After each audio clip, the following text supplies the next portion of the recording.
하태경 의원이 그 네. 부산 지역에서 난 수도권 험지로 가겠다라고 하면서 지역을 옮기겠다라고 선언했어요.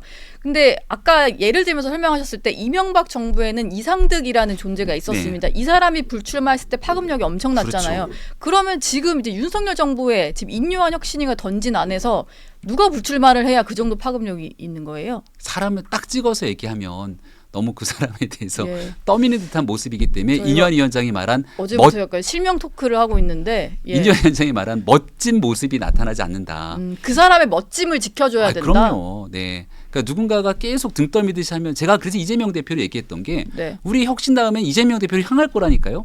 계속 등 떨미듯이 하면은 여기서 하더라도 뭔가 모습이 멋지네요. 안 예. 멋지고 이상해지잖아요.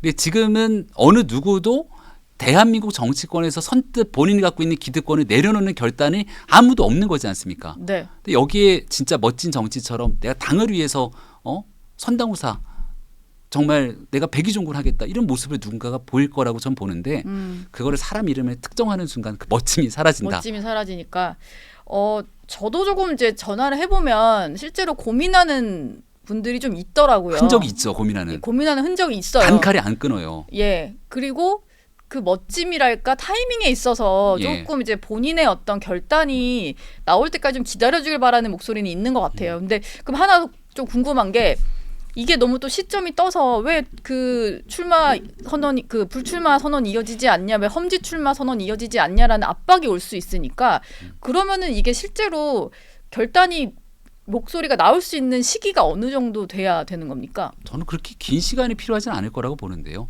근데 다만 지금은 아직 11월 한 둘째 주밖에 되지 않은 네. 상황이기 때문에 적어도 이제 총선으로 시기가 급격하게 흘러가려면 어느 정도 상황이 좀 무르익어야 되지 않겠습니까?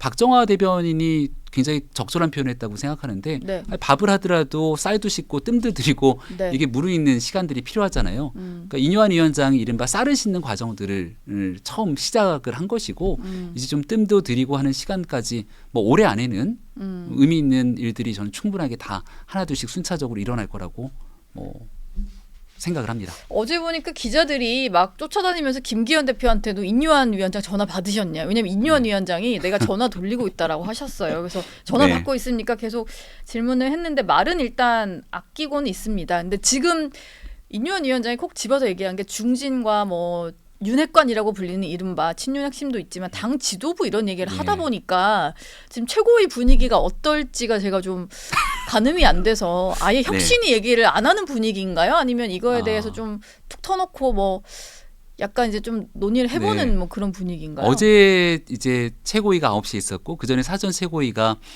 금요일 혁신이 2호 혁신이 나온 뒤 처음 모인 자리였거든요. 네.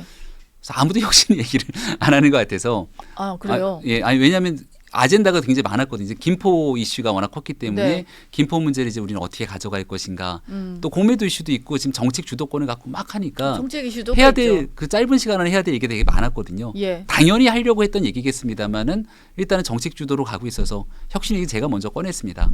그래서 금요일에 2호 혁신안이 나왔고 혁신위의 활동에 대해서 굉장히 긍정평가가 많은 것 같다 국민들께서. 네. 그래서 지도부가 이런 혁신위의 혁신안에 좀 힘을 전폭적으로 실어줘야 될 것 같다고 얘기를 꺼냈고 거기에 대해서 혁신이 잘못하고 있다. 네. 내적 갈등을 유발하고 있다.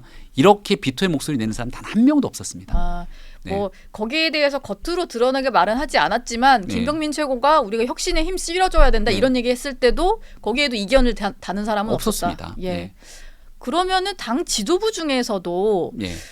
고심 끝에 뭔가 뭐 예를 들면 자꾸 김기현 대표 얘기해서 죄송합니다만 김기현 대표가 왜냐하면 좀 처음에 영남 스타 얘기 나왔을 때부터 언급이 됐던 분이다 보니까요. 그게 뭐- 걱정되는 게 우리 최고위원 보궐선거 해야 되는데 네. 이러다 최고위원 보궐선거에 아무도 출마하지 않는 게 아닌가. 아 여기 기- 나가면은 출마 불출마해야 된다 이렇게 되면서요. 예, 그냥 뭐 이렇게 예. 그런 생각이 문득 들었는데요. 네. 다른 걸 떠나서 김기현 대표 말씀을 주셨으니까 김기현 대표가 평소에도 그런 얘기를 많이 해요. 나는 이 당의 원내대표도 했고 광역단체장 울산 시장도 했고 다선 의원으로서 정말 많은 사랑도 받았고 네. 지금 당을 이끌고 있는 당대표고 근데 내가 정치적으로 무슨 미련이 있어갖고 이걸 갖고 아둥바둥하는 모습 네. 그러니까 이런 정치인이 아니라는 거는 김기현 대표를 조금이라도 알고 주변에 있는 사람들이라면 충분히 김기현 대표의 평소의 행동과 그 삶에 대한 궤적에서 다 그런 걸 느낄 수 있다고 보는데요.